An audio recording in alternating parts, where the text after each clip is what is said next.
একটি গ্রামে বাস করত রাম, শ্যাম, যদু। রাম ধীরে ধীরে চলল তার বন্ধুদের দিকে। শ্যাম, যদু চল আজ জঙ্গলে যাব, তোরা যাবি তো? কি করতে যাবি? চল না আমরা ঘুরে আসি। না আমি যাব না, কেন রে? আমাকে দমে ভয় লাগে। আমি আছি, ভয়ের কি? রাম, শ্যাম, যদু সবাই রাজি হলো বনে যাবার জন্য।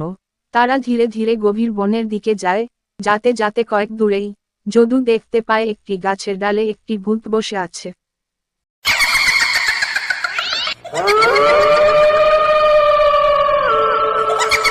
এই দেখ গাছের ডালে বসে আছি।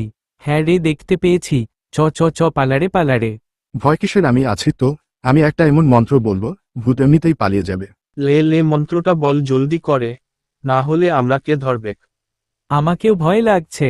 ওঙ্কিরিং ওঙ্কিরিং ওঙ্কিরিং, ভূত পালা। ও মাগো তোরা মন্ত্র বলা বন্ধ কর, আমি তোদের কিছু করব না। এখান থেকে ভূত পালিয়ে যায়। তারপর রাম, শ্যাম, যদু সবার বাড়ি ফিরে আসে। বন্ধুরা, আমরা এই গল্পটির থেকে এই শিক্ষা পেলাম যে কোথাও গেলে কারোর সঙ্গে ছাড়া যাব না।